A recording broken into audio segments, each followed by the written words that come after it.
ಕ್ರಿಸ್ತನ ಪರಿಶುದ್ಧ ನಾಮದಲ್ಲಿ ನನ್ನ ಪ್ರಿಯ ವಿಶ್ವಾಸಿಗಳನ್ನು, ನನ್ನ ಪ್ರಿಯ ಕ್ರೈಸ್ತರನ್ನು, ನಿಮ್ಮನ್ನು ನಾನು ವಂದಿಸುತ್ತೇನೆ. ಈ ದಿವಸ ನಾನು ಆರಿಸಿಕೊಂಡ ವಾಕ್ಯದ ಸಂದೇಶ ಎತ್ತಲ್ಪಡುವಿಕೆ ಮತ್ತು ಅದಕ್ಕೆ ಸಂಬಂಧಿಸಿದ ಕೆಲವು ಮುಖ್ಯ ಘಟನೆಗಳು ನಿಮ್ಮ ಮುಂದೆ ನಾನು ವಾಕ್ಯದ ಮೂಲಕ ತಿಳಿಸಲು ಇದ್ದೇನೆ. ಪ್ರಿಯರೇ, ಸಂಕಟ ಕಾಲಕ್ಕೆ ಮುಂಚೆ ಸಭೆಯ ಎತ್ತಲ್ಪಡುವಿಕೆ ಆಗುತ್ತದೆ ಬೈಬಲಲ್ಲಿ ನಾವು ನೋಡುತ್ತೇವೆ. ಈಗ ನಾವು ಕೃಪೆಯ ಯುಗದಲ್ಲಿ ಇದ್ದೇವೆ. ಇದಕ್ಕೆ ಕೃಪೆಯ ಯುಗ, ಇಲ್ಲ ಸಭಾಯುಗ, ಇಲ್ಲವಾದ ಇನ್ನೊಂದು ರೀತಿಯಲ್ಲಿ ಹೇಳುವುದಾದರೆ ಪವಿತ್ರ ಆತ್ಮನ ಯುಗದಲ್ಲಿ ನಾವು ಇದ್ದೇವೆ. ಹಾಗಿರುವಾಗ ಹಲವಾರು ಮಂದಿಯ ಆಲೋಚನೆ ನಾವು ನೋಡ್ತೇವೆ ಅಂದರೆ ಇದು ಸಂಕಟ ಕಾಲ ಅಂತ ಹಲವಾರು ಜನರು ಹೇಳುವಂಥದ್ದು ನಾನು ಕೇಳಿದ್ದೇನೆ. ಆದರೆ ಪ್ರಿಯರೇ, ಸಂಕಟ ಕಾಲ ಇದು ಅಲ್ಲ, ಈಗ ಇದು ಕೃಪೆಯ ಕಾಲವಾಗಿದೆ. ಆಗಿರುವಾಗ ಈ ಕೃಪೆಯ ಕಾಲದಲ್ಲಿ ದೇವರು ತನ್ನ ವಾಕ್ಯದ ಮೂಲಕ ನಮ್ಮೊಂದಿಗೆ ಮಾತನಾಡುವನಾಗಿದ್ದಾನೆ. ಅದಕ್ಕಾಗಿ ಬೈಬಲಲ್ಲಿ ನೋಡುತ್ತೇವೆ, ಯಾವುದಕ್ಕೂ ಯೋಗ್ಯತೆ ಇಲ್ಲದ ನಮ್ಮನ್ನು ನಮ್ಮ ಯೇಸು ಆ ಕ್ರೂಚಿಯಲ್ಲಿ ನಮಗೆ ತನ್ನ ಕೃಪೆಯನ್ನು ತೋರಿಸಿದ್ದಾನೆ. ಆಗಿರುವಾಗ ನೋಡಿ, ಒಬ್ಬ ಮನುಷ್ಯನ ಆತ್ಮದ ರಕ್ಷಣೆ ಅದು ದೇವರ ಕೃಪೆಯಿಂದ ಆಗುವುದು ನಾವು ನಂಬುವುದರ ಮೂಲಕ, ಮತ್ತು ಆತನ ಕೃಪೆಯೆಂದು ನಮ್ಮ ಆತ್ಮದ ರಕ್ಷಣೆ ಆಗುವುದು ಬೈಬಲ್ ನಮಗೆ ಕಲಿಸುತ್ತದೆ. ಹಾಗಿರುವಾಗ ಪ್ರಿಯರೇ, ಸಂಕಟ ಕಾಲಕ್ಕೆ ಮುಂಚೆ ಸಭೆಯ ಚರ್ಚಿನ ಎತ್ತಲ್ಪಡುವಿಕೆ ಆಗ್ತದೆ. ಚರ್ಚ್ ಅಂದರೆ ಪ್ರಿಯರೇ, ಮನುಷ್ಯನು ಕಟ್ಟಿದ ಯಾವುದು ಆಲಯಗಳು ಅಲ್ಲ. ಚರ್ಚ್ ಅಂದರೆ ನಿಜವಾಗಿ ವಾಕ್ಯದ ಪ್ರಕಾರ ಕ್ರಿಸ್ತನ ಕ್ರೂಜೆಯ ಮರಣ, ಊನಲ್ಪಡುವಿಕೆ, ಪುನರುತ್ಥಾನ ನಾವು ಹೃದಯದಲ್ಲಿ ನಾವು ನಂಬುವಾಗ, ಅಂದರೆ ಕ್ರಿಸ್ತ ನನಗಾಗಿ ಸತ್ತಿದ್ದಾನೆಂತ ನಾವು ಹೃದಯದಲ್ಲಿ ನಂಬುವಾಗ ನೋಡಿ, ಆತನ ಪರಿಶುದ್ಧ ರಕ್ತದ ಮೂಲಕ ನಮ್ಮ ಪಾಪಗಳ ತೊಳೆಯುವಿಕೆ ಆಗ್ತದೆ. ಆಗಿರುವಾಗ ನೋಡಿ, ಕ್ರಿಸ್ತನ ರಕ್ತದಲ್ಲಿ ತೊಳೆಯಲ್ಪಟ್ಟ ಪ್ರತಿಯೊಬ್ಬನು ನಿಜವಾದ ಕ್ರೈಸ್ತನು ಮತ್ತು ನಿಜವಾದ ವಿಶ್ವಾಸಿ. ಸಭೆ ಅಂದರೆ ವಿಶ್ವಾಸಿಗಳಾಗಿದ್ದಾರೆ. ಬೈಬಲಲ್ಲಿ ನಾವು ನೋಡ್ತೇವೆ, ಸಭೆ ಅಂದರೆ ಬಿಲ್ಡಿಂಗ್ ಅಲ್ಲ, ಕಟ್ಟಡ ಅಲ್ಲ. ಸಭೆ ಅಂದರೆ ಕ್ರೈಸ್ತರ ಒಂದು ಸಂಘವಾಗಿದೆ. ಆಗಿರುವಾಗ ನೋಡಿ, ಎಲ್ಲ ತಿರುಗಿ ಹುಟ್ಟಿದ ಅಂದರೆ ಹೊಸದಾಗಿ ಹುಟ್ಟಿದ ವಿಶ್ವಾಸಿಗಳು ಕ್ರಿಸ್ತನ ದೇಹದಲ್ಲಿ ಸೇರಿಸಲ್ಪಟ್ಟವರು ಆಗಿದ್ದಾರೆ. ನಾವು ಸರಿಯಾಗಿ ತಿಳಿದುಕೊಳ್ಬೇಕು. ಪಂಚಾಶತಮ ದಿನದಿಂದ ಎತ್ತಲ್ಪಡುವಿಕೆ ದಿನದವರೆಗೂ ಸಂಕಟ ಕಾಲದ ಪ್ರಾರಂಭದಲ್ಲಿಯೇ ಎತ್ತಲ್ಪಡುವಿಕೆ ಆಗ್ತದೆ. ಪಂಚಾಶತಮದಿಂದ ಮತ್ತು ಜೀವದಿಂದ ಈವರೆಗೂ ನಾವು ಸಂಕಟಗಳ ಪ್ರಾರಂಭದಲ್ಲಿಯೇ ಚರ್ಚಿನ ಸಭೆಯ ಎತ್ತಲ್ಪಡುವಿಕೆ ಆಗ್ತದೆ. ಬೈಬಲ್ ನಮಗೆ ಕಲಿಸ್ತದೆ. ಸಂಕಟದ ಕಾಲದ ಮುಂಚೆ ಎತ್ತಲ್ಪಡೆ ಆಗುವಂಥದ್ದು ನಿಜವಾಗಿ ಅದು ಯಾವ ಕ್ಷಣದಲ್ಲಾದರೂ ಎತ್ತಲ್ಪಡೆಗೆ ಆಗಬಹುದು. ಅದು ಹೇಳಲಿಕ್ಕೆ ಸಾಧ್ಯ ಇಲ್ಲ. ಯೇಸು ಯಾವಾಗಲೂ ಆತನು ಬರೆದು ಸಿದ್ಧವಾಗಿದ್ದಾನೆ. ಆದರೆ ನಾವು ನೋಡಿ ಸಿದ್ಧತೆಯಲ್ಲಿ ಇರಬೇಕೆಂದು ನಾವು ಬೈಬಲಲ್ಲಿ ಕಲಿತೇವೆ. ಎತ್ತಲ್ಪಡುವಿಕೆ ಅರ್ಥ ಏನಂದ್ರೆ ಪ್ರಿಯರೇ, ನಾವು ಆತನೊಂದಿಗೆ ಸೇರುವಂಥದ್ದು. ಈಗ ಯೇಸು ಆತನು ಮೊದಲಿಂಗನು ಆಗಿದ್ದಾನೆ. ನಾವು ಸಭೆಯ ವಿಶ್ವಾಸ ಮೊದಲ ಗಿತ್ತಿ ಆಗಿದ್ದೇವೆ. ಎತ್ತಲ್ಪಡುವಿಕೆ ಸಮಯದಲ್ಲಿ ಮೂರನೇ ಸ್ವರ್ಗದಲ್ಲಿ ಅಲ್ಲಿ ಮದುವೆಯ ಕಾರ್ಯ ನಡೆಯಲಿಕ್ಕೆ ಉಂಟು. ಸಭೆ ಮತ್ತು ನಮ್ಮ ರಕ್ಷಕನಾದ ಯೇಸು ಆತ ಮೊದಲಿಂಗನು, ಅಲ್ಲಿ ಮದುವೆಯ ಕಾರ್ಯ ನಡೀಲಿಕ್ಕಿದೆ. ನಾವು ಬೈಬಲಲ್ಲಿ ಕಲಿತೇವೆ. ಹಾಗಿರುವಾಗ ಪ್ರಿಯರೇ, ಎತ್ತಲ್ಪಡುವ ಅರ್ಥ ಅಂದರೆ ನಾವು ಆತನೊಂದಿಗೆ ಸೇರುವಂಥದ್ದು. ನೋಡಿ, ಒಂದು ಮದುವೆ ಆಗುವಾಗ ದೇವರು ಏನು ಮಾಡ್ತಾರೆ? ಪುರುಷನನ್ನು ಸ್ತ್ರೀಯನ್ನು ದೇವರು ಅವರನ್ನು ಒಂದುಗೂಡಿಸ್ತಾರೆ. ಮದುವೆ ಅಂದರೆ ಅದು ಪವಿತ್ರವಾಗಿದೆ. ಹಾಗೆ ದೇವರು ನೋಡಿ ಒಬ್ಬಂಟಿಗನನ್ನು ಕುಟುಂಬಸ್ಥರನ್ನಾಗಿ ಸಂಸಾರಿಕನಾಗಿ ಸೇರಿಸುವಂಥದ್ದು ಬೈಬಲ್ ನೋಡಿ. ಅದೇ ಪ್ರಕಾರ ನಮ್ಮ ಯೇಸು ಮೊದಲಿಂಗನು, ನಾವು ಮೊದಲ ಗೆತ್ತಿ ಆಗಿದ್ದೇವೆ. ಹಾಗೆ ದೇವರ ಸಹಾಯಕ್ಕಾಗಿ ಪವಿತ್ರಾತ್ಮನು ಈ ವಾಕ್ಯದ ಮೂಲಕ ನಮಗೆ ಅನೇಕ ಆತ್ಮಿಕ ಸತ್ಯಗಳನ್ನು ಕಲಿಸುವಂತೆ ನಾವು ಪ್ರಾರ್ಥನೆ ಮಾಡುವ. ಪ್ರೀತಿಯ ನಮ್ಮ ಸ್ವರ್ಗದಲ್ಲಿರುವ ತಂದೆಯಾದ ದೇವರೇ, ನಿಮ್ಮ ಪವಿತ್ರವಾದ ಜೀವವುಳ್ಳ ವಾಕ್ಯಕ್ಕಾಗಿ ಸ್ತೋತ್ರ ಸಲ್ಲಿಸುತ್ತೇನೆ. ಕರ್ತನೇ, ನಿನ್ನ ವಾಕ್ಯದ ಮೂಲಕ ನಮ್ಮೊಂದಿಗೆ ಮಾತನಾಡು.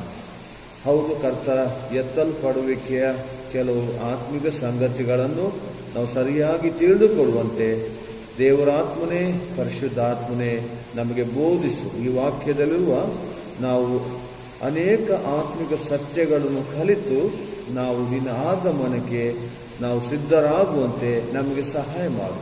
ನಿನ್ನ ಅಲ್ಪ ಸೇವಕರನ್ನು ನಿನ್ನ ಶಿಲುಬೆಯ ಬುಡದಲ್ಲಿ ಬಚ್ಚಿಡು. ಪವಿತ್ರಾತ್ಮನೇ, ನಿನ್ನ ಬೋಧಕನಾಗಿ ನಮಗೆ ಬೋಧಿಸು, ಕಲಿಸು, ಬಲಪಡಿಸು. ಯೇಸುವಿನ ಹೆಸರಿನಲ್ಲಿ ಬೇಡುತ್ತೇನೆ ತಂದೆ, ಆಮೇಲೆ. ಕರ್ತನಲ್ಲಿ ನನ್ನ ಪ್ರಿಯರೇ, ಈಗ ಸಭೆಯ ಎತ್ತಲ್ಪಡುವಿಕೆಯಲ್ಲಿ ಏನು ಆಗುತ್ತದೆ ಅಂತ ನಿಮಗೆ ನಾನು ಹೇಳಲು ನಾನು ಇಷ್ಟವುಳ್ಳವನಾಗಿದ್ದೇನೆ. ನೋಡಿ, ಕ್ರಿಸ್ತನಲ್ಲಿ ಸತ್ತವರು ಪರಿಶುದ್ಧರು, ಅವರು ಮೊದಲು ಎಬ್ಬಿಸಲ್ಪಡ್ತಾರೆ. ಅಂದರೆ ಕ್ರೈಸ್ತರಂತ ನಾನು ಹೇಳುವಂಥದ್ದಲ್ಲ, ಕ್ರಿಸ್ತನಲ್ಲಿ ಸತ್ತವರು ಅಂದರೆ ಯಾರು ನೋಡಿ, ಲೋಕದಲ್ಲಿರುವಾಗ ವಾಕ್ಯದ ಪ್ರಕಾರ ಅವರು ಮಾನಸಾಂತರ ಹೊಂದಿ ಯೇಸುವನ್ನು ತನ್ನ ಸ್ವಂತ ರಕ್ಷಕನಾಗಿ ಯಾರ ಹೃದಯದಲ್ಲಿ ಅಂಗೀಕಾರ ಮಾಡಿದ್ದಾರೆ, ಅವರು ದೇವರ ಮಕ್ಕಳು, ಅವರು ಕ್ರೈಸ್ತರು.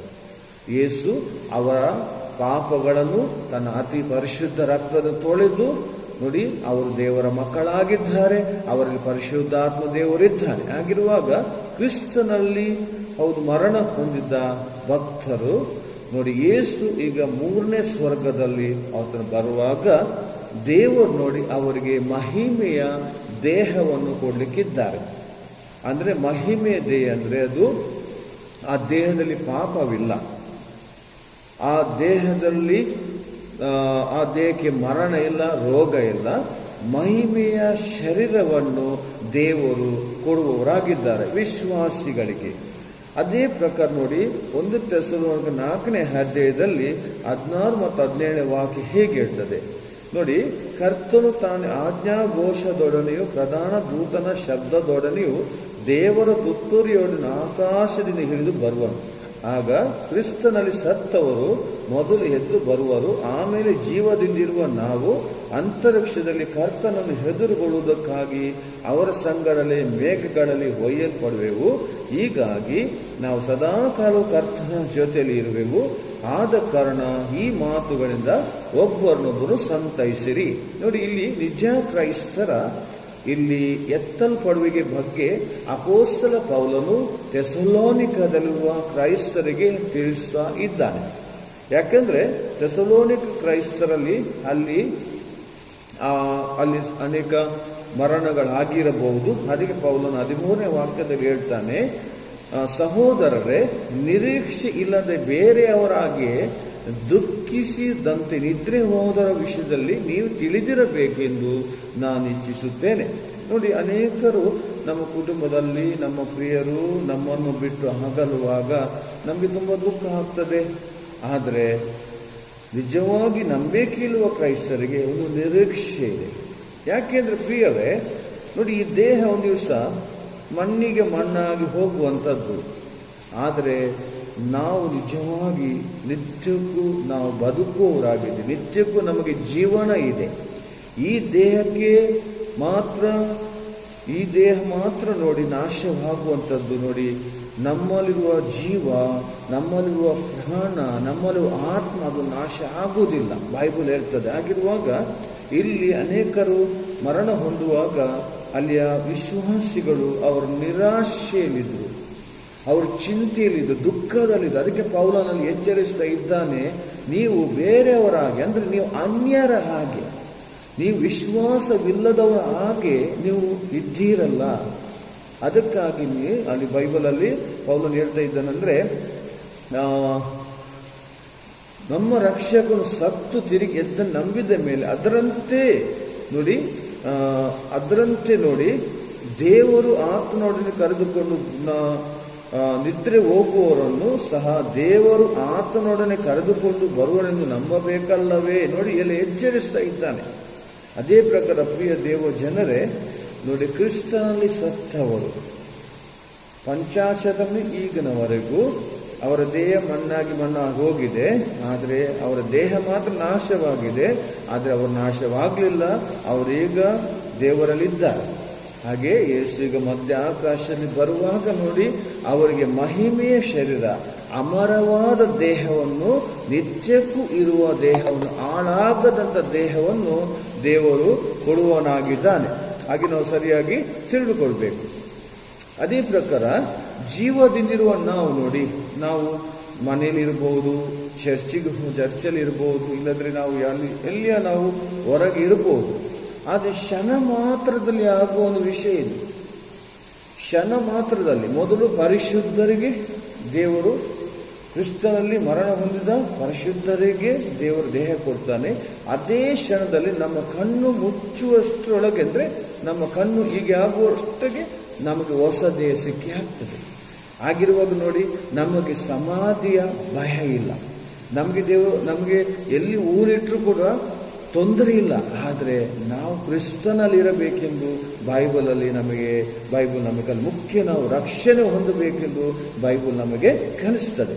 ಹಾಗೆ ನೋಡಿ, ಇದರಲ್ಲಿ 1 Corinthians 15ನೇ ಅಧ್ಯಾಯ 52ನೇ ವಚನದಲ್ಲಿ ಕೂಡ ಅಲ್ಲಿ ಬರೆಯಲ್ಪಟ್ಟಿದೆ. ಮತ್ತು ಎತ್ತಲ್ಪಡುವಿಕೆಯಲ್ಲಿ ಹಳೆ ಒಡಂಬಡಿಕೆ ಪರಿಶುದ್ಧರು ಅದರಲ್ಲಿ ಒಳಗೊಳ್ಳುವುದಿಲ್ಲ. ಅಬ್ರಾಮ, ಇಸಾಕ, ಯಾಕೋಬ, ಅನೇಕ ಪ್ರವಾದಿಗಳು ಮರಣ ಹೊಂದಿದ್ದಾರೆ. ಅವರೀಗ ದೇವರಲ್ಲಿದ್ದಾರೆ, ಸ್ವರ್ಗದಲ್ಲಿದ್ದಾರೆ. ಅವರಿಗೆ ದೇಹ ಹೇಗೆ ಸಿಗಲಿಲ್ಲ. ಅವರಿಗೀಗ ಎತ್ತಲ್ಪಡುವಿಕೆಯಲ್ಲಿ ಅವರು ಹೇಳುವುದಿಲ್ಲ. ಯಾಕೆಂದ್ರೆ ಅವರಿಗೆ ಪುನರುತ್ಥಾನ ಕೊನೆಗೆ, ಈಗ ಪುನರುತ್ಥಾನ, ಈಗ ನಿತ್ಯದ ದೇಹ ಎತ್ತಲ್ಪಡುವಿಕೆ ಆಗುವುದು ಸಭೆಗೆ. ನಾವು ಸರಿಯಾಗಿ ತಿಳಿದುಕೊಳ್ಬೇಕು. ಮತ್ತು ದಾನಿಯೇಲ 12ನೇ ಅಧ್ಯಾಯ 1ನೇ ವಚನದಲ್ಲಿ ಬರೆಯಲ್ಪಟ್ಟಿದೆ. ಅದೇ ಪ್ರಕಟಣೆ 20ನೇ ಅಧ್ಯಾಯ 1ರಿಂದ 6ನೇ ವಚನದಲ್ಲಿ ಸಂಕಟ ಕಾಲದಲ್ಲಿ ಕೂಡ ಪರಿಶುದ್ಧರು ಅದರ ಒಳಗೊಳ್ಳುವುದಿಲ್ಲ. ಹಳೆ ಒಡಂಬಡಿಕೆಯ ಭಕ್ತರು ಕೂಡ, ಪ್ರವಾದಿಗಳು ಕೂಡ ಎತ್ತಲ್ಪಡುವಿಕೆಯಲ್ಲಿ ಅವರು ಒಳಗೊಳ್ಳುವುದಿಲ್ಲ. ಸಂಕಟ ಕಾಲದಲ್ಲಿ ಕೂಡ, ಈಗ ಮುಂದೆ ಸಂಕಟ ಕಾಲ ನಡೀಲಿಕ್ಕುಂಟು. ಎತ್ತಲ್ಪಡುವಿಕೆ ಆದ ನಂತರ ಸಂಕಟ ಕಾಲ ನಡೆಯುವಂಥದ್ದು. ಹಾಗೂ ಕೂಡ ಸಂಕಟ ಕಾಲದಲ್ಲಿ ಮರಣ ಹೊಂದಿದ ಪರಿಶುದ್ಧರಿಗೆ ಕೂಡ ಅವರಿಗೆ ಈಗ ಪುನರುತ್ಥಾನದ ದೇಹ ಸಿಗುವುದಿಲ್ಲ. ಈಗ ಮುಖ್ಯವಾಗಿ ಜೀವಿಸುತ್ತಿರುವ ಸಭೆಗೆ ದೇವರು ನೋಡಿ ಮಹಿಮೆಯ ಶರೀರವನ್ನು ಕೊಡುವವರಾಗಿದ್ದಾರೆ. ನಾವು ನೋಡ್ತೇವೆ, ಈಗ ಮೊದಲು ಯಾರಿಗೆ ಮಹಿಮೆ ಶರೀರ ಸಿಗುವುದಂದ್ರೆ, ಈಗಲೇ ನಾವು 1 Corinthians 15ನೇ ಅಧ್ಯಾಯ 53-54ನೇ ವಚನವನ್ನು ನೀವು ಓದಿರಿ, ಆಗ ನಿಮಗೆ ತಿಳಿದು ಬರ್ತದೆ. ಎಬ್ಬಿಸಲ್ಪಟ್ಟ ಪರಿಶುದ್ಧರು ಮತ್ತು ಬದುಕುತ್ತಿರುವ ಪರಿಶುದ್ಧರು ಮಹಿಮೆಯ ಶರೀರವನ್ನು ಹೊಂದುವರು. 1 Corinthians 15ನೇ ಅಧ್ಯಾಯ 53ನೇ ವಚನ, 54ನೇ ವಚನದಲ್ಲಿ ಬರೆಯಲ್ಪಟ್ಟಿದೆ. ಹಾಗಿರುವಾಗ ಈಗ 1ನೇ ಯೋಹಾನ 3ನೇ ಅಧ್ಯಾಯ 3ನೇ ವಚನದಲ್ಲಿ ನಾವು ನೋಡುವಾಗ, 1ನೇ ಯೋಹಾನ 3ನೇ ಅಧ್ಯಾಯ ಅಲ್ಲಿ 1ರಿಂದ 3ನೇ ವಚನ ಓದಿಕೊಳ್ಳೋಣ. ಈಗೂ ನಾವು ದೇವರ ಪುತ್ರರೆಂದು ಕರೆಯಲ್ಪಡುವುದರಲ್ಲಿ ತಂದೆ ಎಂಥ ಪ್ರೀತಿಯನ್ನು ನಮ್ಮ ಮೇಲೆ ಇಟ್ಟಿದ್ದಾನಲ್ಲ, ಈ ಕಾರಣದಿಂದ ಲೋಕವು ನಮ್ಮನ್ನು ತಿಳಿದುಕೊಳ್ಳುವುದಿಲ್ಲ, ಯಾಕೆಂದ್ರೆ ಅದು ಆತನನ್ನು ತಿಳಿದುಕೊಳ್ಳಲಿಲ್ಲ. ಪ್ರಿಯರೇ, ನಾವೀಗ ದೇವರ ಪುತ್ರರಾಗಿದ್ದೇವೆ. ಮುಂದೆ ನಾವು ಏನು ಆಗುವೆವೋ ಅದು ಇನ್ನೂ ಪ್ರತ್ಯಕ್ಷವಾಗಲಿಲ್ಲ. ಆದರೆ ಆತನು ಪ್ರತ್ಯಕ್ಷನಾದಾಗ ನಾವು ಆತನ ಹಾಗೆ ಇರುವೆವು, ಬಲ್ಲೆವು. ಯಾಕೆಂದ್ರೆ ನಾವು ಆತನನ್ನು ಆತನಿರುವ ಪ್ರಕಾರವೇ ನೋಡುವೆವು. ಬೈಬಲಲ್ಲಿ ನಾವು ನೋಡ್ತೇವೆ. ಹಾಗೆ ಪ್ರಿಯರೇ, ಇಲ್ಲಿ ನಾವು ತಿಳಿದುಕೊಳ್ಬೇಕು, ಅಪೊಸ್ತಲನಾದ ಯೋಹಾನನು ಇಲ್ಲಿ ಕ್ರೈಸ್ತರಿಗೆ ಹೇಳುವಂಥದ್ದು, ನಾವು ದೇವರ ಪುತ್ರರೆಂದು ಕರೆಯಲ್ಪಡುವುದರಲ್ಲಿ ತಂದೆಯು ನಮ್ಮ ಮೇಲೆ ಇಟ್ಟ ಪ್ರೀತಿಯನ್ನು ಆತನು ತಿಳಿಸ್ತಾ ಇದ್ದಾನೆ. ಎರಡನೇದಾಗಿ, ಲೋಕ ನಮ್ಮನ್ನು ಅದು ತಿಳಿದುಕೊಳ್ಳುವುದಿಲ್ಲ. ಸರಿಯಾಗಿ ತಿಳಿದುಕೊಳ್ಳಿ. ಯಾವಾಗ ನೋಡಿ ನಾವು ದೇವರ ವಾಕ್ಯ ನಂಬ್ತೇವೆ, ದೇವರ ವಾಕ್ಯದ ಪ್ರಕಾರ ಜೀವನ ಮಾಡಲಿಕ್ಕೆ ಹೋಗ್ತೇವೆ, ನಮ್ಮ ಸ್ವಂತದವರು, ನಮ್ಮ ಮಿತ್ರರು, ನಮ್ಮ ಕುಟುಂಬದವರು ನಮ್ಮನ್ನು ದ್ವೇಷ ಮಾಡ್ತಾರೆ. ಯಾಕೆಂದ್ರೆ ಕರ್ತನಾದ ಯೇಸು ಮೊದಲೇ ಅಲ್ಲಿ ಹೇಳಿದ್ದಾರೆ, ಯೇಸು ಲೋಕದಲ್ಲಿರುವಾಗ ಯೇಸುವಿನ ಬಳಿಗೆ ಆತನಲ್ಲಿ ಉಪಕಾರವನ್ನು, ಆತನ ಮೂಲಕ ಸ್ವಸ್ಥತೆಯನ್ನು ಹೊಂದಲು ಜನರು ಬರ್ತಿದ್ರು. ಆದರೆ ಯೇಸು ಅಲ್ಲಿ ಅವರಿಗೆ ನೇರವಾಗಿ ತಮ್ಮ ಪಾಪದ ಸಂಗತಿಗಳ ಬಗ್ಗೆ, ಸಂಪ್ರದಾಯಗಳ ಬಗ್ಗೆ ಬೋಧಿಸುವಾಗ ಯಹೂದ್ಯರು ಅಲ್ಲಿ ಯೇಸುವಿನ ಮೇಲೆ ಕೋಪಗೊಳ್ತಿದ್ರು. ಬೈಬಲ್ ನೋಡ್ತೇವೆ. ಇದೇ ಪ್ರಕಾರ ಈ ದಿವಸ ಕೂಡ ಹಾಗೆ ದೇವರ ವಾಕ್ಯವನ್ನು ಸಾರುವಾಗ, ದೇವರ ವಾಕ್ಯವನ್ನು ನಂಬುವ ಕ್ರೈಸ್ತರಿಗೆ ನಮ್ಮ ಸ್ವಂತದವರು, ಲೋಕದವರು ನಮ್ಮನ್ನು ತಿಳಿದುಕೊಳ್ಳುವುದಿಲ್ಲ, ನಮ್ಮನ್ನು ವಿರೋಧ ಮಾಡ್ತಾರೆ, ನಮ್ಮನ್ನು ದ್ವೇಷಿಸ್ತಾರೆ. ಆದರೆ ಲೋಕ ನಮ್ಮನ್ನು ತಿಳಿದುಕೊಳ್ಳುವುದಿಲ್ಲ ಅಂತ ಯೋಹಾನನು ಹೇಳ್ತಾನೆ. ಆದರೆ ಪ್ರಿಯರೇ, ನಾವೀಗ ದೇವರ ಪುತ್ರರಾಗಿದ್ದೇವೆ. ನೋಡಿ, ದೇವರ ಮುಂದೆ ಗಂಡು ಎನ್ನುವಂಥ ಭೇದ ಇಲ್ಲ. ದೇವರು ಮನುಷ್ಯ ಸೃಷ್ಟಿ ಮಾಡುವ ಗಂಡು ಹೆಣ್ಣಾಗಿ ಸೃಷ್ಟಿ ಮಾಡಿದ್ದಾನೆ. ದೇವರವ್ರಿಗೆ ಆಶೀರ್ವಾದ ಮಾಡಿದ್ದಾನೆ. ಆದರೆ ನಾವು ಸ್ವರ್ಗಕ್ಕೆ ಹೋಗುವಾಗ ಅಲ್ಲಿ ಗಂಡು ಹೆಣ್ಣು ಅಂತ ಇಲ್ಲ. ನಾವೆಲ್ಲರೂ ದೇವರ ಮಕ್ಕಳು, ಅಲ್ಲಿ ದೇವರ ಪುತ್ರರಂತ ಬೈಬಲಲ್ಲಿ ನೋಡ್ತೇವೆ. ಮುಂದೆ ನೋಡಿ, ಆತನ ಬರುವಾಗ ನಾವು ಆತನ ಹಾಗೆ ಇರುವೆಂದು ನಾವು ಬಲ್ಲೆವು ಅಂತ ಅಲ್ಲಿ ಹೇಳ್ತಾನೆ. ನಾವು ಆತನಿರುವ ಪ್ರಕಾರವೇ ಆತನ ನೋಡುವೆವು ಅಂತ ಅಲ್ಲಿ ಅಪೊಸ್ತಲ ಯೋಹಾನನು ತಿಳಿಸ್ತಾನೆ. ಆಗಿರೋ ಪ್ರಿಯರೇ, ನೋಡಿ, ಈಗ ಈ ರಕ್ತ ಮಾಂಸದ ದೇಹ ಇರುವ ತನಕ, ಈ ಪಾಪದ ದೇಹ ಇರುವ ತನಕ ದೇವರನ್ನು ನೋಡಲಿಕ್ಕೆ ಸಾಧ್ಯ ಇಲ್ಲ, ಯೇಸುವನ್ನು ಕಾಣಲಿಕ್ಕೆ ಸಾಧ್ಯ ಇಲ್ಲ, ಪವಿತ್ರಾತ್ಮ ಕಾಣಲಿಕ್ಕೆ ಸಾಧ್ಯ ಇಲ್ಲ. ಯಾಕೆಂದ್ರೆ ನಾವು ದೇವರನ್ನು ನೋಡಬೇಕಾದ್ರೆ ನಾವು ವಾಕ್ಯವನ್ನು ನೋಡಬೇಕು. ದೇವರು ಮಾತನಾಡುವುದು, ಯೇಸು ಮಾತನ್ನು ವಾಕ್ಯದ ಮೂಲಕ. ಯಾಕೆ? ಯೇಸುವೇ ವಾಕ್ಯವಾಗಿದ್ದಾನೆ. ಆಗಿರುವಾಗ ಈ ದೇಹದಲ್ಲಿ ಇರುವ ತನಕ, ಈ ಪಾಪದ ಸ್ವಭಾವ ಇರುವ ತನಕ ನಮ್ಮನ್ನು ನಾವು ದೇವರನ್ನು ನೋಡಲಿಕ್ಕೆ ಆಗುವುದಿಲ್ಲ. ಯಾಕೆ? ದೇವರು ಪರಿಶುದ್ಧನಾಗಿದ್ದಾನೆ. ಅದಕ್ಕೋಸ್ಕರ ಹಳೆ ಒಡಂಬಡಿಕೆ ಅಬ್ರಾಹ್ಮನಕ್ಕಾಗ್ಲಿ, ಮೋಶೆ ಆಗಲಿ, ಎಲಿಯಾಗಲಿ, ಎಲಿಷನಾಗಲಿ ದೇವರ ನಾವು ನೋಡಲಿಲ್ಲ. ಆದರೆ ದೇವರ ಪ್ರಸನ್ನತೆಯನ್ನು, ದೇವರ ಸ್ವರವನ್ನು ಅವರು ಕೇಳಿದ್ದಾರೆ ಅಂತ ಬೈಬಲಲ್ಲಿ ನಾವು ಆಧಾರವಾಗಿ ನೋಡುತ್ತೇವೆ. ಹಾಗಿರೋ ನಾವು ಸರಿಯಾಗಿ ತಿಳಿದುಕೊಳ್ಬೇಕು. ಹಾಗೆ ಮಹಿಮೆ ಶರೀರ ಸಿಗುವಾಗ ನೋಡಿ ನಾವು ದೇವರನ್ನು ನೋಡ್ತೇವೆ, ದೇವರೊಂದಿಗೆ ನಾವು ಇರುತ್ತೇವೆ ಅಂತ ಇಲ್ಲಿ ಅಪೊಸ್ತಲನಾದ ಯೋಹಾನನು ತಿಳಿಸ್ತಾನೆ. ಹಾಗೆ ಈಗ ಎತ್ತಲ್ಪಡುವ ಆದ ಕೂಡಲೇ ಪ್ರಿಯರೇ, ಇಲ್ಲಿ ಕ್ರಿಸ್ತನ ನ್ಯಾಯಾಸನ ಇದೆ. ಕ್ರಿಸ್ತನ ನ್ಯಾಯಾಸನದ ಮುಂದೆ ನಾವು ನಿಲ್ಲಕ್ಕಿದ್ದೇವೆ. ಅದು ನಾವು ನೋಡುವ 2 ಕೊರಿಂಥ 5ನೇ ಅಧ್ಯಾಯ 10ನೇ ವಚನ. 2 ಕೊರಿಂಥ 5ನೇ ಅಧ್ಯಾಯ 10ನೇ ವಚನದಲ್ಲಿ ನಾವು ನೋಡ್ತೇವೆ. ಯಾಕೆಂದ್ರೆ ಪ್ರತಿಯೊಬ್ಬನು ತನ್ನ ದೇಹದ ಮೂಲಕ ನಡೆಸಿದ ಒಳ್ಳೆಯದಕ್ಕಾಗಲಿ ಇಲ್ಲವೇ ಕೆಟ್ಟದಕ್ಕಾಗಲಿ ಸರಿಯಾದನ್ನು ಹೊಂದುವುದಕ್ಕೋಸ್ಕರ ನಾವೆಲ್ಲರೂ ಕ್ರಿಸ್ತನ ನ್ಯಾಯಾಸನ ಮುಂದೆ ಕಾಣಿಸಿಕೊಳ್ಳಲೇಬೇಕು. ಈ ಕ್ರಿಸ್ತನ ನ್ಯಾಯಾಸನ ಯಾರಿಗೆ ಅಂದ್ರೆ ಪ್ರಿಯರೇ, ನಿಜವಾಗಿ ನೋಡಿ, ಇವರು ರಕ್ಷಣೆ ಹೊಂದಿದ್ದಾರೋ ಇಲ್ಲವೇ ಇವರು ರಕ್ಷಣೆ ಹೊಂದಲಿಲ್ಲವೋ ಅಂತ ಅಲ್ಲಿ ತೀರ್ಪು ಕೊಡುವ ಸ್ಥಳ ಅಲ್ಲ ಅದು. ಅಂದ್ರೆ ಅದಕ್ಕೋಸ್ಕರ ನಿರ್ಧರಿಸುವ ಸ್ಥಳ ಅಲ್ಲ ಅದು. ಮತ್ತು ವಿಶ್ವಾಸಿಗಳನ್ನು ಕರೆದು ಅವರ ಪಾಪಗಳಿಗಾಗಿ ಉತ್ತರಿಸಲು, ಅವುಗಳಿಗಾಗಿ ಶಿಕ್ಷಿಸೋದಕ್ಕಾಗಿ ಆ ಸ್ಥಳ ಅಲ್ಲ. ಕ್ರಿಸ್ತನ ನ್ಯಾಯಸ್ಥಾನ ಅಂದ್ರೆ ರಕ್ಷಣೆ ಹೊಂದಿದ ವಿಶ್ವಾಸಿಗಳಿಗೆ ಅಲ್ಲಿ ದೇವರು ಉಡುಗೊರೆಯನ್ನು ಅಂದ್ರೆ ಬಹುಮಾನವನ್ನು ಕೊಡುವಂಥದ್ದು ನಾವು ಕಾಣ್ತೇವೆ. ನ್ಯಾಯಸ್ಥಾನದ ಅರ್ಥ ಏನಂದ್ರೆ, ಇದು ಭೀಮ ಎಂಬ ಗ್ರೀಕ್ ಪದದಿಂದ ಬಂದಿದೆ. ಇದು ಘನತೆ, ಅಧಿಕಾರ, ಗೆದ್ದವ, ಬಹುಮಾನ, ಈ ಪದಗಳ ಆಲೋಚನೆ ಹೊಂದಿದೆ. ಇದು ಆಗಿರುವುದು ಗ್ರೀಕ್ ಪದದಿಂದ ಬಂದಿದೆ ನ್ಯಾಯಸ್ಥಾನದ ಅರ್ಥ. ಮತ್ತು ಕ್ರಿಸ್ತನ್ ನ್ಯಾಯಸ್ಥಾನದ ಸಮಯ ಅದು ಚರ್ಚ್ ಎತ್ತಲ್ಪಡುವಿಕೆ ಆದ ಕೂಡಲೇ ತಕ್ಷಣವಾಗಿ ಅಲ್ಲಿ ಕ್ರಿಸ್ತನ ನ್ಯಾಯಸ್ಥಾನ ಮುಂದೆ ನಾವು ನಿಲ್ಲಕ್ಕಿದ್ದೇವೆ. ದೇವರು ಒಬ್ಬೊಬ್ಬರನ್ನು, ವಿಶ್ವಾಸಿಗಳನ್ನು ಆತನು ನಮ್ಮನ್ನು ಕರೆಯುವನಾಗಿದ್ದಾನೆ. ಹಾಗಿರುವಾಗ ಈ ನ್ಯಾಯಸ್ಥಾನ ಯಾವುದಂದ್ರೆ ನಮಗೆ ಬಹುಮಾನವನ್ನು, ಉಡುಗೊರೆಯನ್ನು ಕೊಡುವಂತ ಈ ನ್ಯಾಯಸ್ಥಾನವಾಗಿದೆ. ಹಾಗಿರುವಾಗ ಇದು ತೀರ್ಪಿನ ನ್ಯಾಯಸ್ಥಾನ ಅಲ್ಲ. ಯಾಕೆಂದ್ರೆ ರೋಮಪುರ 8ನೇ ಅಧ್ಯಾಯ 1ನೇ ವಚನದಲ್ಲಿ ನಾವು ನೋಡುವಂಥದ್ದು ಪ್ರಿಯರೇ, ರೋಮಪುರ 8ನೇ ಅಧ್ಯಾಯ 1ನೇ ವಚನ ನೋಡಿ, ಕ್ರಿಸ್ತ ಯೇಸುವಿನಲ್ಲಿರುವವರಿಗೆ ಅಪರಾಧ ನಿರ್ಣಯವು ಈಗ ಇಲ್ಲವೇ ಇಲ್ಲ. ಇವರು ಶರೀರಕ್ಕನುಸಾರವಾಗಿ ಅಲ್ಲ, ಆತ್ಮಕ್ಕನುಸಾರವಾಗಿ ನಡೆಯುವವರಾಗಿದ್ದಾರೆ. ನೋಡಿ, ಇದು ಸರಿಯಾಗಿ ತಿಳಿದುಕೊಳ್ಬೇಕು. ಯಾರು ಕ್ರಿಸ್ತನಲ್ಲಿದ್ದಾರೆ, ಅಂದರೆ ಯಾರ ಹೃದಯದಲ್ಲಿ ಯೇಸು ಇದ್ದಾರೆ, ಯಾರಲ್ಲಿ ಪವಿತ್ರಾತ್ಮನಿದ್ದಾರೆ ನೋಡಿ, ಅವರಿಗೆ ಅಪರಾಧ ನಿರ್ಣಯವು ಈಗ ಇಲ್ಲವೇ ಇಲ್ಲ ಅಂತ. ಅಂದರೆ ಇದರ ಅರ್ಥ ಏನಂದ್ರೆ, ಇವರಿಗೆ ಮುಂದೆ ಬಿಳಿ ಸಿಂಹಾಸನ ತೀರ್ಪು ಇಲ್ಲ.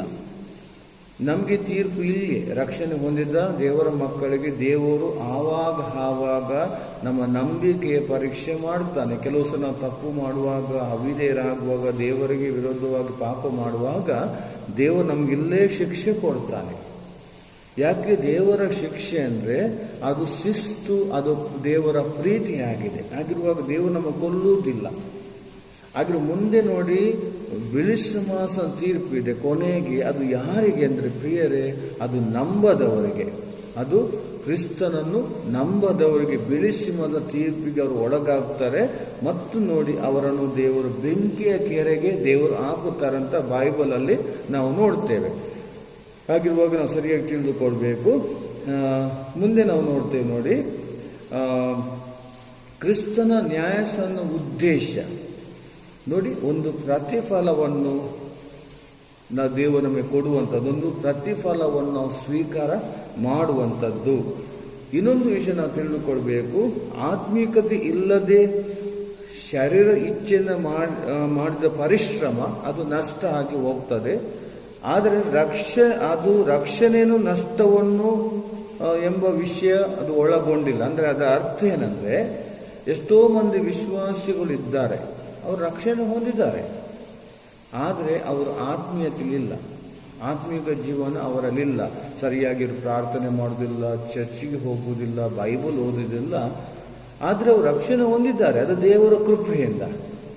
ಆಗಿರುವಾಗ ಪ್ರಿಯರೇ, ಅವರು ಈ ಲೋಕದಲ್ಲಿ ಕೂಡ ಕಷ್ಟ ಅನುಭವಿಸ್ತಾರೆ, ಆದರೆ ಮುಂದೆ ನೋಡಿ ಪರಲೋಕದಲ್ಲಿ ಕೂಡ ಅವರಿಗೆ ಯಾವುದು ಬಹುಮಾನ ಸಿಗುವುದಿಲ್ಲ. ಅವರು ಬೆಂಕಿಯಿಂದ ನರಕಕ್ಕೆ ಬೆಂಕಿ ಹೋಗುವವರನ್ನು ದೇವರು ಬೆಂಕಿಯಿಂದ ರಕ್ಷಿಸಲ್ಪಟ್ಟಿದ್ದಾರೆ ಅಷ್ಟೇ.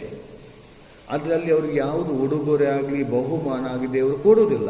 ಆದರೆ ಮನುಷ್ಯನು ಒಂದ್ಸಲ ರಕ್ಷಣೆ ಹೊಂದಿದ ನಂತರ ರಕ್ಷಣೆ ಎಂದಿಗೂ ಬಿದ್ದು ಹೋಗುವುದಿಲ್ಲ. ಸರಿಯಾಗಿ ತಿಳಿದುಕೊಳ್ಳಿ, ನಮ್ಮ ರಕ್ಷಣೆ ಎಂದಿಗೂ ಬಿದ್ದು ಹೋಗುವುದು, ರಕ್ಷಣೆ ಆಗುವುದು ಒಂದೇ ಸಾರಿ. ಆ ಕ್ರಿಸ್ತನ ಕ್ರೂಜಿಯಲ್ಲಿ ಮಾಡಿದ ಆ ಪರಿಶುದ್ಧವಾದ ಯಜ್ಞವನ್ನು ನಂಬಬೇಕು ನಾವು, ಸರಿಯಾಗಿ ಮಾನಸಾಂತರ ಪಡಬೇಕು. ಆ ಯೇಸು ನಮ್ಮ ಹೃದಯದ ಸ್ವೀಕಾರ ಮಾಡುವಾಗ ನಮ್ಮ ಆತ್ಮದ ರಕ್ಷಣೆ ಆಗ್ತದೆ. ನಮಗೆ ಬೈಬಲ್ ಕಲಿಸ್ತಾ ಇದೆ. ಹಾಗಿರುವಾಗ ಈಗ ಕ್ರಿಸ್ತನ ನ್ಯಾಯಾಸನದಲ್ಲಿ ನಮಗೆ ದೇವರು ಅಲ್ಲಿ ಪ್ರತಿಫಲವನ್ನು ಕೊಡುತ್ತಾನೆ. ಸರಿಯಾಗಿ ತಿಳಿದುಕೊಳ್ಬೇಕು. 1 ಕೊರಿಂಥ 9ನೇ ಅಧ್ಯಾಯ 25ನೇ ವಚನದಲ್ಲಿ ದೇವರ ಎಬ್ಬಿಸಲ್ಪಟ್ಟ ಪರಿಶುದ್ಧರು ಮತ್ತು ಬದುಕುತ್ತಿರುವ ಪರಿಶುದ್ಧರು ಮಹಿಮೆಯ ಶರೀರವನ್ನು ಹೊಂದುವರು. 1 ಕೊರಿಂಥ 15ನೇ ಅಧ್ಯಾಯ 53ನೇ ವಚನ 54ನೇ ವಚನದಲ್ಲಿ ಬರೆಯಲ್ಪಟ್ಟಿದೆ. ಹಾಗಿರುವಾಗ ಈಗ 1ನೇ ಯೋಹಾನ 3ನೇ ಅಧ್ಯಾಯ 3ನೇ ವಚನದಲ್ಲಿ ನಾವು ನೋಡುವಾಗ, 1ನೇ ಯೋಹಾನ 3ನೇ ಅಧ್ಯಾಯ ಅಲ್ಲಿ 1ರಿಂದ 3ನೇ ವಚನ ಓದಿಕೊಳ್ಳೋಣ. ಈಗ ನಾವು ದೇವರ ಪುತ್ರರೆಂದು ಕರೆಯಲ್ಪಡುವುದರಲ್ಲಿ ತಂದೆ ಎಂಥ ಪ್ರೀತಿಯನ್ನು ನಮ್ಮ ಮೇಲೆ ಇಟ್ಟಿದ್ದಾನಲ್ಲ, ಈ ಕಾರಣದಿಂದ ಲೋಕವು ನಮ್ಮನ್ನು ತಿಳಿದುಕೊಳ್ಳುವುದಿಲ್ಲ, ಯಾಕೆಂದ್ರೆ ಅದು ಆತನನ್ನು ತಿಳಿದುಕೊಳ್ಳಲಿಲ್ಲ. ಪ್ರಿಯರೇ, ನಾವೀಗ ದೇವರ ಪುತ್ರರಾಗಿದ್ದೇವೆ, ಮುಂದೆ ನಾವು ಏನು ಆಗುವೆವೋ ಅದು ಇನ್ನೂ ಪ್ರತ್ಯಕ್ಷವಾಗಲಿಲ್ಲ. ಆದರೆ ಆತನ ಪ್ರತ್ಯಕ್ಷನಾದಾಗ ನಾವು ಆತನ ಹಾಗೆ ಇರುವೆವು, ಬಲ್ಲೆವು, ಯಾಕೆಂದ್ರೆ ನಾವು ಆತನನ್ನು ಆತನಿರುವ ಪ್ರಕಾರವೇ ನೋಡುವೆವು. ಬೈಬಲಲ್ಲಿ ನಾವು ನೋಡ್ತೇವೆ. ಹಾಗೆ ಪ್ರಿಯರೇ, ಇಲ್ಲಿ ನಾವು ತಿಳಿದುಕೊಳ್ಬೇಕು, ಅಪೊಸ್ತಲನಾದ ಯೋಹಾನನು ಇಲ್ಲಿ ಕ್ರೈಸ್ತರಿಗೆ ಹೇಳುವಂಥದ್ದು, ನಾವು ದೇವರ ಪುತ್ರರೆಂದು ಕರೆಯಲ್ಪಡುವುದರಲ್ಲಿ ತಂದೆಯು ನಮ್ಮ ಮೇಲೆ ಇಟ್ಟ ಪ್ರೀತಿಯನ್ನು ಆತನು ತಿಳಿಸ್ತಾ ಇದ್ದಾನೆ. ಎರಡನೇದಾಗಿ, ಲೋಕ ನಮ್ಮನ್ನು ಅದು ತಿಳಿದುಕೊಳ್ಳುವುದಿಲ್ಲ. ಸರಿಯಾಗಿ ತಿಳಿದುಕೊಳ್ಳಿ. ಯಾವಾಗ ನೋಡಿ ನಾವು ದೇವರ ವಾಕ್ಯ ನಂಬ್ತೇವೆ, ದೇವರ ವಾಕ್ಯದ ಪ್ರಕಾರ ಜೀವನ ಮಾಡಲಿಕ್ಕೆ ಹೋಗ್ತೇವೆ, ನಮ್ಮ ಸ್ವಂತದವರು, ನಮ್ಮ ಮಿತ್ರರು, ನಮ್ಮ ಕುಟುಂಬದವರು ನಮ್ಮನ್ನು ದ್ವೇಷ ಮಾಡ್ತಾರೆ. ಯಾಕೆಂದ್ರೆ ಕರ್ತನಾದ ಯೇಸು ಮೊದಲೇ ಅಲ್ಲಿ ಹೇಳಿದ್ದಾರೆ, ಯೇಸು ಲೋಕದಲ್ಲಿರುವಾಗ ಯೇಸುವಿನ ಬಳಿಗೆ ಆತನಲ್ಲಿ ಉಪಕಾರವನ್ನು, ಆತನ ಮೂಲಕ ಸ್ವಸ್ಥತೆಯನ್ನು ಹೊಂದಲು ಜನರು ಬರ್ತಿದ್ರು. ಆದರೆ ಯೇಸು ಅಲ್ಲಿ ಅವರಿಗೆ ನೇರವಾಗಿ ತಮ್ಮ ಪಾಪದ ಸಂಗತಿಗಳ ಬಗ್ಗೆ ಸಂಪ್ರದಾಯಗಳ ಬಗ್ಗೆ ಬೋಧಿಸುವಾಗ ಯಹೂದ್ಯರು ಅಲ್ಲಿ ಯೇಸುವಿನ ಮೇಲೆ ಕೋಪಗೊಳ್ತಿದ್ರು ಬೈಬಲನ್ನು ನೋಡ್ತೇವೆ. ಅದೇ ಪ್ರಕಾರ ಈ ದಿವಸ ಕೂಡ ಹಾಗೆ ದೇವರ ವಾಕ್ಯವನ್ನು ಸಾರುವಾಗ, ದೇವರ ವಾಕ್ಯವನ್ನು ನಂಬುವ ಕ್ರೈಸ್ತರಿಗೆ ನಮ್ಮ ಸ್ವಂತದವರು, ಲೋಕದವರು ನಮ್ಮನ್ನು ತಿಳಿದುಕೊಳ್ಳುವುದಿಲ್ಲ, ನಮ್ಮನ್ನು ವಿರೋಧ ಮಾಡ್ತಾರೆ, ನಮ್ಮನ್ನು ದ್ವೇಷಿಸ್ತಾರೆ. ಆದರೆ ಲೋಕ ನಮ್ಮ ತಿಳಿದುಕೊಳ್ಳುವುದಿಲ್ಲ ಅಂತ ಯೋಹಾನನು ಹೇಳ್ತಾನೆ. ಆದರೆ ಪ್ರಿಯರೇ, ನಾವೀಗ ದೇವರ ಪುತ್ರರಾಗಿದ್ದೇವೆ. ನೋಡಿ, ದೇವರ ಮುಂದೆ ಗಂಡು ಎನ್ನುವಂಥ ಭೇದ ಇಲ್ಲ. ದೇವರು ಮನುಷ್ಯ ಸೃಷ್ಟಿ ಮಾಡುವ ಗಂಡು ಹೆಣ್ಣಾಗಿ ಸೃಷ್ಟಿ ಮಾಡಿದ್ದಾನೆ. ದೇವರವ್ರಿಗೆ ಆಶೀರ್ವಾದ ಮಾಡಿದ್ದಾನೆ. ಆದರೆ ನಾವು ಸ್ವರ್ಗಕ್ಕೆ ಹೋಗುವಾಗ ಅಲ್ಲಿ ಗಂಡು ಹೆಣ್ಣು ಅಂತ ಇಲ್ಲ. ನಾವೆಲ್ಲರೂ ದೇವರ ಮಕ್ಕಳು, ಅಲ್ಲಿ ದೇವರ ಪುತ್ರರಂತ ಬೈಬಲಲ್ಲಿ ನೋಡ್ತೇವೆ. ಮುಂದೆ ನೋಡಿ, ಆತನ ಬರುವಾಗ ನಾವು ಆತನ ಹಾಗೆ ಇರುವೆಂದು ನಾವು ಬಲ್ಲೆವು ಅಂತ ಅಲ್ಲಿ ಹೇಳ್ತಾನೆ. ನಾವು ಆತನಿರುವ ಪ್ರಕಾರವೇ ಆತನ ನೋಡುವೆವು ಅಂತ ಅಲ್ಲಿ ಅಪೊಸ್ತಲ ಯೋಹಾನನು ತಿಳಿಸ್ತಾನೆ. ಆಗಿರೋ ಪ್ರಿಯರೇ, ನೋಡಿ, ಈಗ ಈ ರಕ್ತ ಮಾಂಸದ ದೇಹ ಇರುವ ತನಕ, ಈ ಪಾಪದ ದೇಹ ಇರುವ ತನಕ ದೇವರನ್ನು ನೋಡಲಿಕ್ಕೆ ಸಾಧ್ಯ ಇಲ್ಲ, ಯೇಸುವನ್ನು ಕಾಣಲಿಕ್ಕೆ ಸಾಧ್ಯ ಇಲ್ಲ, ಪವಿತ್ರಾತ್ಮ ಕಾಣಲಿಕ್ಕೆ ಸಾಧ್ಯ ಇಲ್ಲ. ಯಾಕೆಂದ್ರೆ ನಾವು ದೇವರನ್ನು ನೋಡಬೇಕಾದ್ರೆ ನಾವು ವಾಕ್ಯವನ್ನು ನೋಡಬೇಕು. ದೇವರು ಮಾತನಾಡುವುದು, ಯೇಸು ಮಾತನ್ನು ವಾಕ್ಯದ ಮೂಲಕ. ಯಾಕೆ? ಯೇಸುವೇ ವಾಕ್ಯವಾಗಿದ್ದಾನೆ. ಆಗಿರುವಾಗ ಈ ದೇಹದಲ್ಲಿ ಇರುವ ತನಕ, ಈ ಪಾಪದ ಸ್ವಭಾವ ಇರುವ ತನಕ ನಮ್ಮನ್ನು ನಾವು ದೇವರನ್ನು ನೋಡಲಿಕ್ಕೆ ಆಗುವುದಿಲ್ಲ. ಯಾಕೆ? ದೇವರು ಪರಿಶುದ್ಧನಾಗಿದ್ದಾನೆ. ಅದಕ್ಕೋಸ್ಕರ ಹಳೆ ಒಡಂಬಡಿ ಅಬ್ರಾಹ್ಮನಕ್ಕಾಗ್ಲಿ, ಮೋಶೆ ಆಗಲಿ, ಎಲಿಯಾಗಲಿ, ಎಲಿಷನಾಗಲಿ ದೇವರ ನಾವು ನೋಡಲಿಲ್ಲ. ಆದರೆ ದೇವರ ಪ್ರಸನ್ನತೆಯನ್ನು, ದೇವರ ಸ್ವರವನ್ನು ಅವರು ಕೇಳಿದ್ದಾರೆ ಅಂತ ಬೈಬಲಲ್ಲಿ ನಾವು ಆಧಾರವಾಗಿ ನೋಡುತ್ತೇವೆ. ಹಾಗಿರೋ ನಾವು ಸರಿಯಾಗಿ ತಿಳಿದುಕೊಳ್ಬೇಕು. ಹಾಗಿರೋ ಮಹಿಮೆ ಶರೀರ ಸಿಗುವಾಗ ನೋಡಿ ನಾವು ದೇವರನ್ನು ನೋಡ್ತೇವೆ, ದೇವರೊಂದಿಗೆ ನಾವು ಇರುತ್ತೇವೆ ಅಂತ ಇಲ್ಲಿ ಅಪೊಸ್ತಲನಾದ ಯೋಹಾನನು ತಿಳಿಸ್ತಾನೆ. ಹಾಗೆ ಈಗ ಎತ್ತಲ್ಪಡುವ ಆದ ಕೂಡಲೇ ಪ್ರಿಯರೇ, ಇಲ್ಲಿ ಕ್ರಿಸ್ತನ ನ್ಯಾಯಸ್ಥಾನ ಇದೆ. ಕ್ರಿಸ್ತನ ನ್ಯಾಯಸ್ಥಾನದ ಮುಂದೆ ನಾವು ನಿಲ್ಲಕ್ಕಿದ್ದೇವೆ. ಅದು ನಾವು ನೋಡುವ 2 ಕೊರಿಂಥ 5ನೇ ಅಧ್ಯಾಯ 10ನೇ ವಚನ. 2 ಕೊರಿಂಥ 5ನೇ ಅಧ್ಯಾಯ 10ನೇ ವಚನದಲ್ಲಿ ನಾವು ನೋಡ್ತೇವೆ. ಯಾಕೆಂದ್ರೆ ಪ್ರತಿಯೊಬ್ಬನು ತನ್ನ ದೇಹದ ಮೂಲಕ ನಡೆಸಿದ ಒಳ್ಳೆಯದಕ್ಕಾಗಲಿ ಇಲ್ಲವೇ ಕೆಟ್ಟದಕ್ಕಾಗಲಿ ಸರಿಯಾದನ್ನು ಹೊಂದುವುದಕ್ಕೋಸ್ಕರ ನಾವೆಲ್ಲರೂ ಕ್ರಿಸ್ತನ ನ್ಯಾಯಸ್ಥಾನ ಮುಂದೆ ಕಾಣಿಸಿಕೊಳ್ಳಲೇಬೇಕು. ಈ ಕ್ರಿಸ್ತನ ನ್ಯಾಯಸ್ಥಾನ ಯಾರಿಗೆ ಅಂದ್ರೆ ಪ್ರಿಯರೇ, ನಿಜವಾಗಿ ನೋಡಿ, ಇವರು ರಕ್ಷಣೆ ಹೊಂದಿದ್ದಾರೋ ಇಲ್ಲವೇ ಇವರು ರಕ್ಷಣೆ ಹೊಂದಲಿಲ್ಲವೋ ಅಂತ ಅಲ್ಲಿ ತೀರ್ಪು ಕೊಡುವ ಸ್ಥಳ ಅಲ್ಲ ಅದು. ಅಂದ್ರೆ ಅದಕ್ಕೋಸ್ಕರ ನಿರ್ಧರಿಸುವ ಸ್ಥಳ ಅಲ್ಲ ಅದು. ಮತ್ತು ವಿಶ್ವಾಸಿಗಳನ್ನು ಕರೆದು ಅವರ ಪಾಪಗಳಿಗಾಗಿ ಉತ್ತರಿಸಲು, ಅವುಗಳಿಗಾಗಿ ಶಿಕ್ಷಿಸೋದಕ್ಕಾಗಿ ಆ ಸ್ಥಳ ಅಲ್ಲ. ಕ್ರಿಸ್ತನ ನ್ಯಾಯಸ್ಥಾನ ಅಂದ್ರೆ ರಕ್ಷಣೆ ಹೊಂದಿದ ವಿಶ್ವಾಸಿಗಳಿಗೆ ಅಲ್ಲಿ ದೇವರು ಉಡುಗೊರೆಯನ್ನು ಅಂದ್ರೆ ಬಹುಮಾನವನ್ನು ಕೊಡುವಂಥದ್ದು ನಾವು ಕಾಣ್ತೇವೆ. ನ್ಯಾಯಸ್ಥಾನದ ಅರ್ಥ ಏನಂದ್ರೆ ಇದು ಭೀಮ ಎಂಬ ಗ್ರೀಕ್ ಪದದಿಂದ ಬಂದಿದೆ. ಇದು ಘನತೆ, ಅಧಿಕಾರ, ಗೆದ್ದವ, ಬಹುಮಾನ, ಈ ಪದಗಳ ಆಲೋಚನೆ ಹೊಂದಿದೆ. ಇದು ಆಗಿರುವುದು ಗ್ರೀಕ್ ಪದದಿಂದ ಬಂದಿದೆ ನ್ಯಾಯಸ್ಥಾನದ ಅರ್ಥ.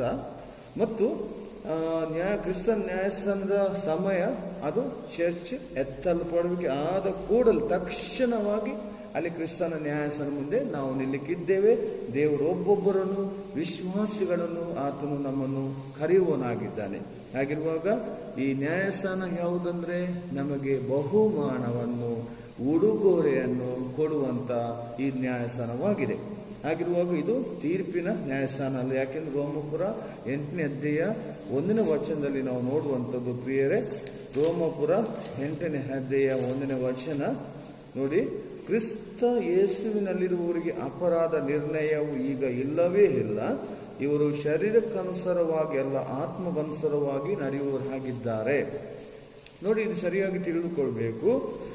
ಯಾರು ಕ್ರಿಸ್ತನಲ್ಲಿದ್ದಾರೆ ಅಂದ್ರೆ ಯಾರ ಹೃದಯದಲ್ಲಿ ಯೇಸು ಇದ್ದಾರೆ, ಯಾರಲ್ಲಿ ಪವಿತ್ರಾತ್ಮನಿದ್ದಾರೆ ನೋಡಿ, ಅವರಿಗೆ ಅಪರಾಧ ನಿರ್ಣಯವು ಈಗ ಇಲ್ಲವೇ ಇಲ್ಲ ಅಂತ. ಅಂದ್ರೆ ಇದರ ಅರ್ಥ ಏನಂದ್ರೆ ಇವರಿಗೆ ಮುಂದೆ ಬಿಳಿ ಸಿಂಹಾಸನ ತೀರ್ಪು ಇಲ್ಲ. ನಮಗೆ ತೀರ್ಪು ಇಲ್ಲಿ ರಕ್ಷಣೆ ಹೊಂದಿದ್ದ ದೇವರ ಮಕ್ಕಳಿಗೆ ದೇವರು ಆವಾಗ ನಮ್ಮ ನಂಬಿಕೆಯ ಪರೀಕ್ಷೆ ಮಾಡುತ್ತಾನೆ. ಕೆಲವು ಸಲ ನಾವು ತಪ್ಪು ಮಾಡುವಾಗ, ಅವಿಧೇಯರಾಗುವಾಗ, ದೇವರಿಗೆ ವಿರೋಧವಾಗಿ ಪಾಪ ಮಾಡುವಾಗ ದೇವರು ನಮಗಿಲ್ಲೇ ಶಿಕ್ಷೆ ಕೊಡ್ತಾನೆ. ಯಾಕೆ ದೇವರ ಶಿಕ್ಷೆ ಅಂದರೆ ಅದು ಶಿಸ್ತು, ಅದು ದೇವರ ಪ್ರೀತಿಯಾಗಿದೆ. ಆಗಿರುವಾಗ ದೇವರು ನಮ್ಮ ಕೊಲ್ಲುವುದಿಲ್ಲ. ಆದ್ರೆ ಮುಂದೆ ನೋಡಿ ಬಿಳಿ ಸಿಂಹಾಸನ ತೀರ್ಪಿದೆ ಕೊನೆಗೆ. ಅದು ಯಾರಿಗೆ ಅಂದರೆ ಪ್ರಿಯರೇ, ಅದು ನಂಬದವರಿಗೆ, ಅದು ಕ್ರಿಸ್ತನನ್ನು ನಂಬದವರಿಗೆ ಬಿಳಿ ಸಿಂಹದ ತೀರ್ಪಿಗೆ ಅವರು ಒಳಗಾಗ್ತಾರೆ. ಮತ್ತು ನೋಡಿ ಅವರನ್ನು ದೇವರು ಬೆಂಕಿಯ ಕೆರೆಗೆ ದೇವರು ಹಾಕುತ್ತಾರಂತ ಬೈಬಲಲ್ಲಿ ನಾವು ನೋಡ್ತೇವೆ. ಹಾಗಿರುವಾಗ ನಾವು ಸರಿಯಾಗಿ ತಿಳಿದುಕೊಳ್ಬೇಕು. ಮುಂದೆ ನಾವು ನೋಡ್ತೇವೆ ನೋಡಿ, ಕ್ರಿಸ್ತನ ನ್ಯಾಯಸನ ಉದ್ದೇಶ ನೋಡಿ, ಒಂದು ಪ್ರತಿಫಲವನ್ನು ದೇವರು ನಮಗೆ ಕೊಡುವಂಥದ್ದು, ಒಂದು ಪ್ರತಿಫಲವನ್ನು ನಾವು ಸ್ವೀಕಾರ ಮಾಡುವಂಥದ್ದು. ಇನ್ನೊಂದು ವಿಷಯ ನಾವು ತಿಳಿದುಕೊಳ್ಬೇಕು, ಆತ್ಮೀಕತೆ ಇಲ್ಲದೆ ಶರೀರ ಇಚ್ಛೆಯಿಂದ ಮಾಡಿದ ಪರಿಶ್ರಮ ಅದು ನಷ್ಟ ಆಗಿ ಹೋಗ್ತದೆ. ಆದರೆ ರಕ್ಷಣೆಯನ್ನು ನಷ್ಟವನ್ನು ಎಂಬ ವಿಷಯ ಅದು ಒಳಗೊಂಡಿಲ್ಲ. ಅಂದರೆ ಅದರ ಅರ್ಥ ಏನಂದ್ರೆ, ಎಷ್ಟೋ ಮಂದಿ ವಿಶ್ವಾಸಿಗಳು ಇದ್ದಾರೆ, ಅವರು ರಕ್ಷಣೆ ಹೊಂದಿದ್ದಾರೆ, ಆದರೆ ಅವರು ಆತ್ಮೀಯತೆಯಿಲ್ಲ, ಆತ್ಮೀಯ ಜೀವನ ಅವರಲ್ಲಿಲ್ಲ. ಸರಿಯಾಗಿ ಪ್ರಾರ್ಥನೆ ಮಾಡೋದಿಲ್ಲ, ಚರ್ಚಿಗೆ ಹೋಗುವುದಿಲ್ಲ, ಬೈಬಲ್ ಓದುವುದಿಲ್ಲ, ಆದರೆ ಅವರು ರಕ್ಷಣೆ ಹೊಂದಿದ್ದಾರೆ, ಅದು ದೇವರ ಕೃಪೆಯಿಂದ.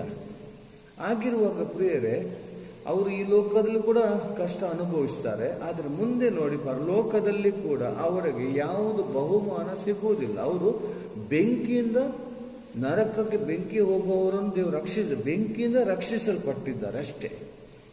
ಅದರಲ್ಲಿ ಅವ್ರಿಗೆ ಯಾವುದು ಉಡುಗೊರೆ ಆಗಲಿ ಬಹುಮಾನ ಆಗಲಿ ದೇವರು ಕೊಡುವುದಿಲ್ಲ. ಆದರೆ ಮನುಷ್ಯನು ಒಂದ್ಸಲ ರಕ್ಷಣೆ ಹೊಂದಿದ ನಂತರ ರಕ್ಷಣೆ ಎಂದಿಗೂ ಬಿದ್ದು ಹೋಗುವುದಿಲ್ಲ. ಸರಿಯಾಗಿ ತಿಳಿದುಕೊಳ್ಳಿ, ನಮ್ಮ ರಕ್ಷಣೆ ಎಂದಿಗೂ ಬಿದ್ದು ಹೋಗುವುದು, ರಕ್ಷಣೆ ಆಗುವುದು ಒಂದೇ ಸಾರಿ. ಆ ಕ್ರಿಸ್ತನ ಕ್ರೂಜಿಯಲ್ಲಿ ಮಾಡಿದ ಆ ಪರಿಶುದ್ಧವಾದ ಯಜ್ಞವನ್ನು ನಂಬಬೇಕು ನಾವು, ಸರಿಯಾಗಿ ಮಾನಸಾಂತರ ಪಡಬೇಕು. ಆ ಯೇಸು ನಮ್ಮ ಹೃದಯದ ಸ್ವೀಕಾರ ಮಾಡುವಾಗ ನಮ್ಮ ಆತ್ಮದ ರಕ್ಷಣೆ ಆಗ್ತದೆ. ನಮಗೆ ಬೈಬಲ್ ಕಲಿಸ್ತಾ ಇದೆ.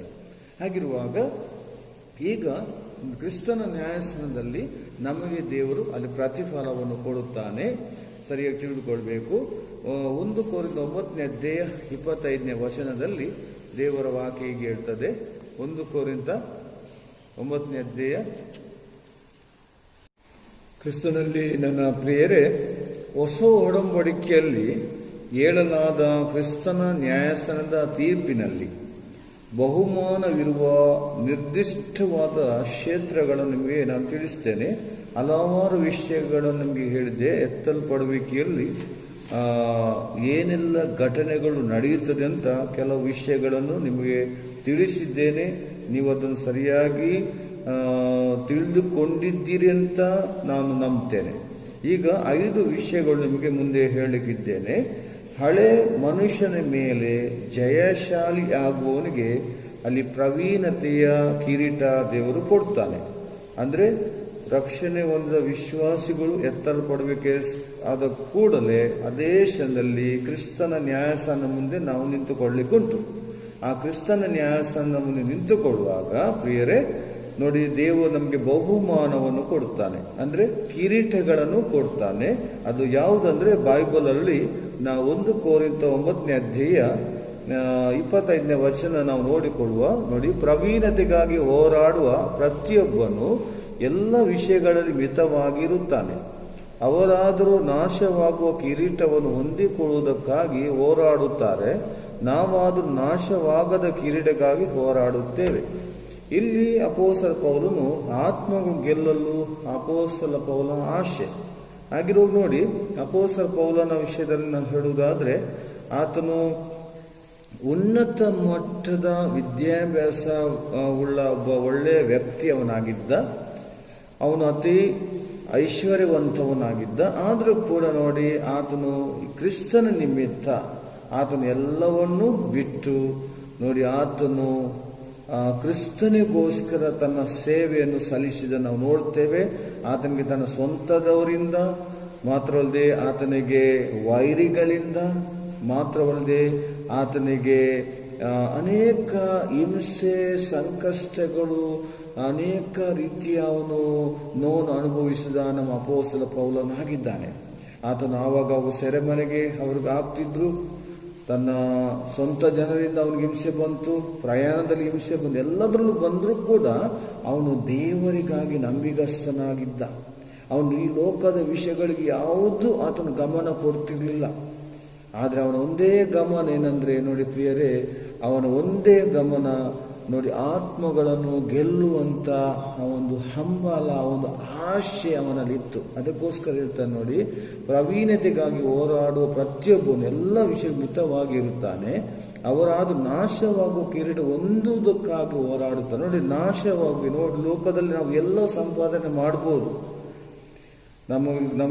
ನಮ್ಮಲ್ಲಿ ಅಧಿಕಾರ ಇರ್ಬೋದು, ನಮ್ಮಲ್ಲಿ ಹಣ ಇರ್ಬೋದು, ನಮ್ಮಲ್ಲಿ ಬೇಕಾದ ಸಂಪತ್ತು ಇರ್ಬೋದು, ಅದೆಲ್ಲವೂ ಒಂದು ದಿವಸ ನಾವು ಬಿಟ್ಟು ಹೋಗ್ಬೇಕು, ಅದೆಲ್ಲ ನಾಶವಾಗಿ ಹೋಗುವಂಥದ್ದು. ಆದರೆ ಪೌಲನು ಹೇಳ್ತಾನೆ ನೋಡಿ, ನಾನು ನಾಶವಾಗದ ಕಿರೀಟಗಾಗಿ ನಾನು ಹೋರಾಡುವುದಿಲ್ಲ, ನಾಶವಾಗದ ಕಿರೀಟಗಾಗಿ ಹೋರಾಡ್ತಾ ಆಗಿರುವಾಗ ನೋಡಿ, ಅಲ್ಲಿ ಹಳೆ ಮನುಷ್ಯನ ಮೇಲೆ ಜಯಶಾಲಿ ಆಗುವವನಿಗೆ ಪ್ರವೀಣತೆಯ ಕಿರೀಟವನ್ನು ಅಲ್ಲಿ ದೇವರು ಕೊಡ್ತಾನೆ. ಮೊದಲ ವಿಷಯ.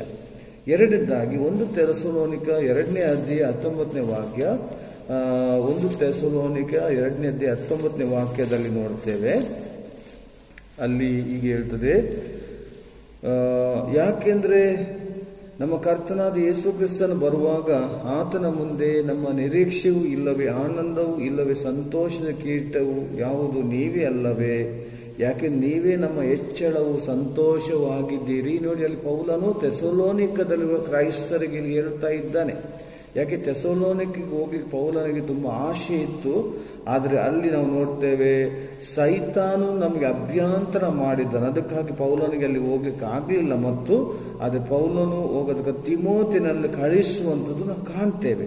ಈಗ ಅಲ್ಲಿ ನಾವು ನೋಡ್ತೇವೆ ನೋಡಿ, ಎರಡನೇದು, ಆತ್ಮಗಳನ್ನು ಗೆಲ್ಲುವವನಿಗೆ ಸಂತೋಷದ ಕಿರೀಟ ಅಂದ್ರೆ ಆನಂದದ ಕಿರೀಟ ದೇವರು ಕೊಡ್ತಾನೆ. ಯಾವುದು? ಕ್ರಿಸ್ತನ ನ್ಯಾಯಾಸನದಲ್ಲಿ. ಆತ್ಮಗಳನ್ನು ಗೆಲ್ಲುವ ವಿಷಯ ಪ್ರಿಯರೇ, ಇದು ನಾವು ಸರಿಯಾಗಿ ಮನಸ್ಸಿಗೆ ತೆಗೆದುಕೊಳ್ಳಬೇಕು. ಲೋಕದಲ್ಲಿ ನಾನು ಆಗ್ಲೇ ಹೇಳಿದೆ, ಎಲ್ಲವೂ ನಾವು ಗಳಿಸ್ಬೋದು, ಬೇಕಾದಲ್ಲ ಸಂಪತ್ತು ಮಾಡ್ಬೋದು, ಹಣ ಮಾಡ್ಬೋದು, ಅಧಿಕಾರ ನಮ್ಗಿರ್ಬೋದು, ಎಲ್ಲ ಒಳ್ಳೆ ಹುದ್ದೆ ಇರ್ಬೋದು, ಒಳ್ಳೆಯ ಒಂದು ಲೋಕದಲ್ಲಿ ಗೌರವ ನಮ್ಗಿರ್ಬೋದು. ಯಾವುದೂ ಅದು ಪರಲೋಕಕ್ಕೆ, ಸ್ವರ್ಗಕ್ಕೆ ಅದು ನಡೆಸುವುದಿಲ್ಲ, ಅದು ಇಲ್ಲಿಗೆ. ಆದರೆ ನೋಡಿ, ಎಷ್ಟೋ ಜನರು ಯೇಸು ಇಲ್ಲದೆ ಸಾಯ್ತಾ ಇದ್ದಾರೆ. ಅವರ ನಿತ್ಯತ್ವ ಎಲ್ಲಿ ಅವರು ಕಳೀತಾರೆ ನೋಡಿ. ಯೇಸು ಹೇಳಿದ್ದಾರೆ, ನಾನೇ ಮಾರ್ಗ, ನಾನೇ ಸತ್ಯ, ನಾನೇ ಜೀವ, ನನ್ನ ಹೊರ ತಂದೆ ಬಳಿಗೆ ಯಾರು ಬರುವುದಿಲ್ಲ ಅಂತ ಬೈಬಲಲ್ಲಿ ಯೋಹಾನ್ ಸುವಾರ್ತೆ 14ನೇ ಅಧ್ಯಾಯದಲ್ಲಿ ನೋಡಿ 6ನೇ ವಚನ ನೋಡ್ತೇವೆ. ಆಗಿರುವ ಪ್ರಿಯರೇ, ವಿಶ್ವಾಸಿಗಳ ಒಂದು ಮನಸ್ಸಲ್ಲಿ ಒಂದು ಗಮನ ಇರಬೇಕು, ಒಂದು ಚಿಂತೆ ಇರಬೇಕು. ನಾವು ನೋಡಿ ಕೆಲವು ಸಲ ನಮ್ಮ ಸ್ವಾರ್ಥಕ್ಕಾಗಿ ನಮಗೆ ಅದು ಬೇಕು, ಇದು ಬೇಕು ಎಲ್ಲ ನಾವು ಬೇಡ್ತೇವೆ. ಆದರೆ ನೋಡಿ, ನಮ್ಮ ಕುಟುಂಬದಲ್ಲಿ ನಮ್ಮ ಮಿತ್ರರು, ನಮ್ಮ ಸಹೋದರ ಸಹೋದರಿಯರು, ನಮ್ಮ ನೆರೆಕರೆಯವರು ನೋಡಿ ಕ್ರಿಸ್ತನಿಲ್ಲದೆ ಅವರು ಸಾಯ್ತಾ ಇದ್ದಾರೆ. ಆ ಚಿಂತನೆ ನಿಮಗೆ ಇದೆಯೋ ಪ್ರಿಯರೇ? ಆ ಸ್ವಲ್ಪ ಚಿಂತೆ ಇಲ್ಲ. ಅವರಿಗಾಗಿ ಪ್ರಾರ್ಥಿಸಿರಿ. ಅವರಿಗಾಗಿ ನೀವು ಪ್ರಾರ್ಥನೆ ಮಾತ್ರ ಅಲ್ಲ, ನಿಮ್ಮ ಸಾಕ್ಷಿನ ಅವ್ರಿಗೆ ಹಂಚಿರಿ, ಸುವಾರ್ತೆ ಅವರಿಗೆ ತಿಳಿಸಿರಿ. ಅವರು ಕೇಳೋದು ಬಿಡುವುದು ಅದು ದೇವರಿಗೆ ಮತ್ತು ಅವರಿಗೆ ಬಿಟ್ಟದ್ದು, ಅದು ಅವರಿಗೆ ಸಂಬಂಧಪಟ್ಟದ್ದು. ನಿಮ್ಮ ಕೆಲಸ ನೀವು ಮಾಡಿ. ಯಾಕೆಂದರೆ ಆತ್ಮಗಳನ್ನು ಗೆಲ್ಲಬೇಕು. ಈ ಲೋಕದ ಎಂತ ನಾವು ಸಂಪಾದನೆ ಮಾಡ್ಬೋದು, ಅದು ನಶ್ವರ, ಅದಕ್ಕೆ ಯಾವುದೂ ಬೆಲೆ ಇಲ್ಲ. ಆದರೆ ಆತ್ಮಗಳನ್ನು, ಎಷ್ಟು ಆತ್ಮಗಳನ್ನು ನಾವು ಕ್ರಿಸ್ತನ ಬಳಿಗೆ ನಡೆಸ್ತೇವೆ, ಅಷ್ಟೇ ದೇವರು ಈ ಲೋಕದಲ್ಲಿಯೂ ಕೂಡ ನಮ್ಗೆ ಆಶೀರ್ವಾದ ಮಾಡ್ತಾನೆ. ಅದು ಸ್ವರ್ಗದಲ್ಲಿಯೂ ಕೂಡ ನಮಗೆ ದೊಡ್ಡ ಬ್ಲೆಸ್ಸಿಂಗ್ ಇದೆ, ದೊಡ್ಡ ಆಶೀರ್ವಾದ ಇದೆ ಅಂತ ಬೈಬಲಲ್ಲಿ ನಾವು ಕಲಿತೇವೆ. ಮೂರನೇದಾಗಿ ನೋಡಿ, ಯಾಕೋಬನ ಸುವಾರ್ತೆ, ಯಾಕೋಬನ ಪತ್ರಿಕೆ 1ನೇ ಅಧ್ಯಾಯ 12ನೇ ವಚನದಲ್ಲಿ ದೇವರ ವಾಕ್ಯ ಹೀಗೆ ಹೇಳ್ತದೆ ನೋಡಿ, ಕಷ್ಟಗಳನ್ನು ಸಹಿಸಿಕೊಳ್ಳುವುದು ಧನ್ಯನು, ಅವನು ಪರಿಶೋಧಿತನಾದ ಮೇಲೆ ಕರ್ತನು ತನ್ನನ್ನು ಪ್ರೀತಿಸುವವರಿಗೆ ವಾಗ್ದಾನ ಮಾಡಿದ ಜೀವದ ಕಿರೀಟ ಹೊಂದುವ. ನೋಡಿ, ಕಷ್ಟಗಳನ್ನು ಸಹಿಸಿಕೊಳ್ಳುವುದು ಧನ್ಯನು. ಇಲ್ಲಿ ಇಸ್ರಾಯೇಲ್ 12 ಕುಲದವರಿಗೆ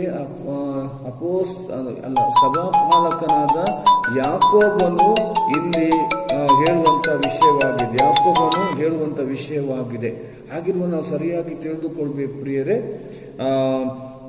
ಏನಂದ್ರೆ ಕಷ್ಟಗಳನ್ನು ಸಹಿಸಿಕೊಳ್ಳುವವನು. ನೋಡಿ, ಕಷ್ಟಗಳನ್ನು ಸಹಿಸಿಕೊಳ್ಳುವ ಧನ್ಯನು ಅಂದ್ರೆ ವಾಕ್ಯದ ನಿಮಿತ್ತ, ಕ್ರಿಸ್ತನ ನಿಮಿತ್ತ ನಮಗೆ ನಿಂದೆಗಳು, ನಮಗೆ ವಿರೋಧಗಳು, ನಮಗೆ ಸಂಕಷ್ಟಗಳು, ನಮಗೆ ಅಪಾಯಗಳೆಲ್ಲ ಬರ್ತವೆ. ಆ ಸಮಯದಲ್ಲಿ ಪ್ರಿಯರೇ ನಾವು ನೋಡಿ ಅದನ್ನು ಏನು ಮಾಡಬೇಕಂದ್ರೆ ಅದನ್ನು ಜಯಿಸಬೇಕು. ಕಷ್ಟಗಳು, ಶೋಧನೆಗಳು ಬರುವಾಗ ನಾವು ಅದನ್ನು ಜಯಿಸಬೇಕು. ಹೇಗೆ ಜಯಿಸುವುದು? ವಾಕ್ಯದ ಮೂಲಕ, ನಂಬಿಕೆಯ ಮೂಲಕ ನಾವು ಜಯಿಸುವಾಗ ನೋಡಿ ಅಲ್ಲಿ ದೇವರು ಜೀವದ ಕಿರೀಟವನ್ನು ನಮಗೆ ಕೊಡುತ್ತಾನೆ. ಮತ್ತು 4ನೇದಾಗಿ 2 ತಿಮೋತಿ 4ನೇ ಅಧ್ಯಾಯ 8ನೇ ವಚನ, 2 ತಿಮೋತಿ 4ನೇ ಅಧ್ಯಾಯ 8ನೇ ವಚನದಲ್ಲಿ ನಾವು ನೋಡುವ 2 ತಿಮೋತಿ 4ನೇ 8ನೇ ವಚನ. ಯಾಕೆಂದ್ರೆ ದೇಹ ಸಾಧನೆ ಸ್ವಲ್ಪ ಮಟ್ಟಿಗೆ ಲಾಭಕರವಾಗಿದೆ. ದಯವಿಟ್ಟು ಕ್ಷಮಿಸಿ. 2 ತಿಮೋತಿ 4ನೇ ಅಧ್ಯಾಯ 8ನೇ ವಚನ ನೋಡಿ, ದೇವರ ವಾಕ್ಯ ಹೀಗೆ ಇರ್ತದೆ: ಇನ್ನು ಮುಂದೆ ನನಗೋಸ್ಕರ ನೀತಿಯ ಕಿರೀಟ ಇಡಲ್ಪಟ್ಟಿದೆ, ಅದನ್ನು ನೀತಿಗಳ ನ್ಯಾಯಾಧಿಪತಿಯಾದ ಕರ್ತನು ಆ ದಿನದಲ್ಲಿ ನನಗೆ ಕೊಡುವನು. ನನಗೆ ಮಾತ್ರವಲ್ಲದೆ ಆತನ ಬರೋಣವನ್ನು ಪ್ರೀತಿಸುವವರೆಲ್ಲರಿಗೆ ಸಹ ಕೊಡುವನು. ನೋಡಿ, ಆತನ ಬರೋಣವನ್ನು ಪ್ರೀತಿಸುವವರಿಗೆ ನೀತಿಯ ಕಿರೀಟ ದೇವರು ಕೊಡ್ತಾನೆ. ಯೇಸುವಿನ 2ನೇ ಆಗಮನ ಅದು ಅತಿ ವೇಗದಲ್ಲಿದೆ. ಲೋಕದಲ್ಲಿ ನೋಡುವಾಗ ನಾವು ತಿಳಿದುಕೊಳ್ತೇವೆ. ಆಗಿರುವಾಗ ಆತನ ಆಗಮನ ಅತಿ ವೇಗದಲ್ಲಿದೆ. ಅದಕ್ಕೆ ಏನು ಮಾಡಬೇಕು? ನಾವು ಸಿದ್ಧತೆಯಲ್ಲಿರಬೇಕು. ನಾವು ಭಯಭಕ್ತಿಯಲ್ಲಿ ಜೀವಿಸಬೇಕು. ನಾವು ಲೋಕದ ಜನರಾಗಿ, ಅನ್ಯ ಜನರಾಗಿ ನಾವು ಜೀವಿಸುವುದಲ್ಲ. ನಮ್ಮ ಕ್ರೈಸ್ತ ಸಾಕ್ಷಿ ನಾವು ಕಾಪಾಡಿಕೊಳ್ಬೇಕು. ಅದು ದೇವರ ವಾಕ್ಯ. ಆತನ ಬರೋಣ ನಾವು ದಿನನಿತ್ಯ ಬೈಬಲನ್ನು ಓದಬೇಕು, ದಿನನಿತ್ಯ ಪ್ರಾರ್ಥನೆ ಮಾಡಬೇಕು, ದೇವರಿಗೆ ಮೆಚ್ಚುಗೆಯಾದ ಜೀವನ ಮಾಡುವಾಗ ನೋಡಿ ಆತನ ಬರೋಣದಲ್ಲಿ ದೇವರು ನಮಗೆ ನೋಡಿ ನೀತಿಯ ಕಿರೀಟವನ್ನು ನೋಡಿ ಕ್ರಿಸ್ತನ ನ್ಯಾಯಸ್ಥಾನದಲ್ಲಿ ನಮಗೆ ಕೊಡುವನಾಗಿದ್ದಾನೆ. ಕೊನೆಯದಾಗಿ ನೋಡಿ 1 ಪೇತ್ರ 5ನೇ ಅಧ್ಯಾಯ 1ರಿಂದ 4ನೇ ವಚನದಲ್ಲಿ ನೋಡಿ ಅಲ್ಲಿ ಸಭಾಪಾಲಕರಿಗೆ ಹೇಳುವಂತಹ ವಿಷಯವಾಗಿದೆ. 1 ಪೇತ್ರ 5ನೇ ಅಧ್ಯಾಯ 4ನೇ ವಚನ ನೋಡಿ. ನಾವು 1ರಿಂದ 4ನೇ ವಚನ ನಾವು ನೋಡಬಹುದು. ನಾನು 2ನೇ ವಚನ ಓದ್ತೇನೆ. ನಿಮ್ಮಲ್ಲಿರುವ ದೇವರ ಮಂದಿಯನ್ನು ಕಾಯಿರಿ, ಬಲಾತ್ಕಾರದಿಂದಲ್ಲ, ಆದರೆ ಇಷ್ಟಪೂರ್ವಕವಾಗಿ ನೀಚವಾದ ದ್ರವ್ಯ ಇಚ್ಛೆಯಿಂದಲ್ಲ, ಸಿದ್ಧ ಮನಸ್ಸಿನಿಂದಲೂ ಮೇಲ್ವಿಚಾರಣೆ ಮಾಡಿರಿ. ದೇವರ ಸ್ವಾಸ್ಥ್ಯದ ಮೇಲೆ ದೊರೆತನ ಮಾಡುವವರಂತೆ ನಡೆಯದೆ ಮಂದೆಗೆ ಮಾದರಿಯಾಗಿ ನಡೆದುಕೊಳ್ಳಿರಿ. ಪ್ರಧಾನ ಕುರುಬ ಪ್ರತ್ಯಕ್ಷನಾಗುವಾಗ ನೀವೆಂದಿಗೂ ಬಾಡದ ಮಹಿಮೆಯುಳ್ಳ ಕಿರೀಟನ ಹೊಂದುವಿರಿ ಎಂದು ದೇವರ ವಾಕ್ಯ ಹೇಳ್ತದೆ. ಹಾಗಿರುವ ನೋಡಿ ಇಲ್ಲಿ ದೇವರು ಸಭಾಪಾಲಕರಿಗೆ ಕೊಡುವಂತ ಮಹಿಮೆಯ ಕಿರೀಟ ನೋಡಿ. ಸಭಾಪಾಲಕನ ಸೇವೆ ಅಂದರೆ ಪ್ರಿಯರೇ ಅದು ನಿಜವಾಗಿ ಅದು ತುಂಬ ಪವಿತ್ರವಾದ ಸೇವೆ ಆಗಿದೆ. ಹಾಗಿರುವಾಗ ದೇವರ ಮಂದಿ ಅಂದರೆ ದೇವರ ಸಭೆಯನ್ನು, ದೇವರ ಮಕ್ಕಳನ್ನು ನಾವು ಸಿದ್ಧ ಮನಸ್ಸಿನಲ್ಲಿ ನಾವು ಅವರನ್ನು ಕಾಯಬೇಕು. ಯಾರಿಗೂ ನೋಡಿ ಅಲ್ಲಿ ಬಲಾತ್ಕಾರದಿಂದ ಅಲ್ಲ, ಆದರೆ ಇಷ್ಟಪೂರ್ವಕವಾಗಿ ನೋಡಿ ನೀಚವಾದ ದ್ರವ್ಯ ಆಶೆಯಿಂದಲ್ಲ, ಅಂದರೆ ಯಾವುದು ದ್ರವ್ಯ ಆಶೆಯಿಂದಲ್ಲ, ಸಿದ್ಧ ಮನಸ್ಸಿನಿಂದ ನೋಡಿ ಇಷ್ಟಪೂರ್ವಕವಾಗಿ ಸಿದ್ಧ ಮನಸ್ಸಿನಿಂದ ಅವರ ಮೇಲ್ವಿಚಾರಣೆ ಮಾಡಿರಿ. ಅಂದರೆ ಸಭಾಪಾಲಕರ ಸೇವೆ ಅಂದರೆ ಅದು ಸರ್ವ ಅಧಿಕಾರ ದೇವರು ಸಭಾಪಾಲಕರಿಗೆ ಕೊಡಲಿಲ್ಲ, ಸರ್ವ ಅಧಿಕಾರ ದೇವರಲ್ಲಿದೆ. ಸಭಾಪಾಲಕ ಸೇವೆ ಅಂದರೆ ಸಭೆಯ ಆತ್ಮೀಯ ಪೋಷಕರು ಅವರಾಗಿದ್ದಾರೆ. ಆತ್ಮೀಯತೆಯಲ್ಲಿ ಜನರನ್ನು ಬೆಳೆಸಬೇಕು, ಅವರಿಗೆ ದೇವರ ವಾಕ್ಯ ಕಲಿಸಬೇಕು. ಅವರ ಕಷ್ಟದಲ್ಲೂ ದುಃಖದಲ್ಲೂ ಅವರ ಸಂತೋಷದ ಸಮಯದಲ್ಲಿ ಸಭಾಪಾಲಕರು ಅವರೊಂದಿಗೆ ಪಾಲ್ಗೊಳ್ಳಬೇಕು. ಮಾತ್ರವಲ್ಲದೆ ಸಭಾಪಾಲಕರು ಅಂದರೆ ಸಭೆಗೆ, ವಿಶ್ವಾಸಿಗಳಿಗೆ ಒಂದು ಮಾದರಿಯಾಗಿರಬೇಕು.